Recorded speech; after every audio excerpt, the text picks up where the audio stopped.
नमस्कार बंधुगण जय जगन्नाथ एमबीजे इनफॉर्मर आउ एक नुआ वीडियो रे आपण समस्त को बहुत बहुत स्वागत। एबे एबे चाषी भाई मानक पई आसी एक बहुत ही बड़ खबर। खबरटी कौन रही ना बढ़िला धानर मूल्य।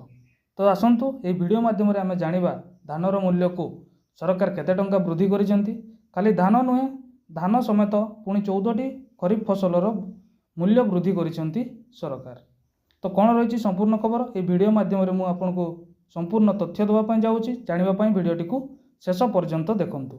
वीडियोटी को जदि भल लगे ताले वीडियोटी को लाइक करेंगे और चैनल नुआ थिले एबे ही चैनल को सब्सक्राइब कर पाखरे नोटिफिकेशन आइकन को ऑल रे सिलेक्ट करेंगे। बंधुगण मोदी सरकार तृतीय कार्यकाल ग्रहण करिवार 2 दिन मध्य देशर चाषी भाई मानक पई 2 गुणा उपहार देइछंती।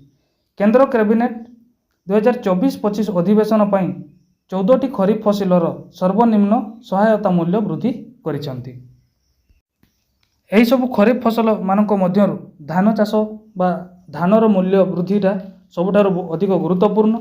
एही निष्पत्ति संपर्क में सूचना प्रदान करिसेंती किए ना केंद्र मंत्री अश्विनी वैष्णव कहिसेंती जे धानर सर्वनिम्न समर्थन मूल्य क्विंटाल पिछा 117 टंका वृद्धि करिसेंती एवं 117 टंका वृद्धि करिया परे क्विंटाल पिछा धान दर केते हेछि ना 2300 टंका को वृद्धि करा जाई अछि। एमएसपी को नहीं केंद्र सरकार को बड़ निष्पत्ति। धानर सर्वनिम्न सहायक राशि बढ़ाइले केंद्र सरकार। धान क्विंटाल 2300 टंका को वृद्धि नहीं केंद्रर निष्पत्ति। पूर्व दर अपेक्षा 117 टंका वृद्धि पाइछि। सेही बड़ी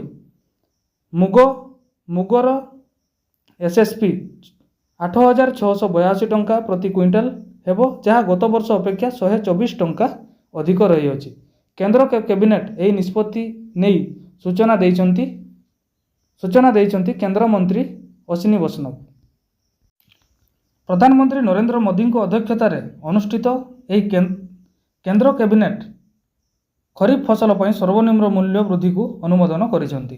तेबे पूर्वरु साधारण निर्वाचन पूर्वरु नरेंद्र मोदी जो मोदी ग्यारंटी से देइथिले क्विंटाल पिछा मूल्य जो वृद्धि करिवे कहिथिले 3100 टंका को वृद्धि करिवे कहिथिले ताहा आज 3100 टंका न होई ताहा 2300 टंका रे पहुंची। एहा सहित आउरी अनेक गुड़िए खरीफ फसल जेमति कि रागी बाजरा मक्का कपा एही बलिया अनेक खरीफ फसलर मूल्य मध्य वृद्धि करिसेंती।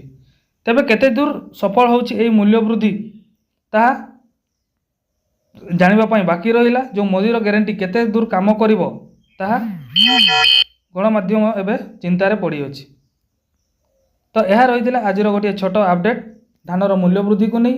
वीडियोटी भल लगे वीडियोटी को लाइक करेंगे। चैनल रे नुआ थिले चैनल को सब्सक्राइब करी पाखरे नोटिफिकेशन आइकन को ऑल रे सिलेक्ट करदेवे। पुणी देखा आ गोटे नुआ वीडियो सहित नुआ अपडेट सहित सेति पर्यंत रहूची। नमस्कार जय जगन्नाथ।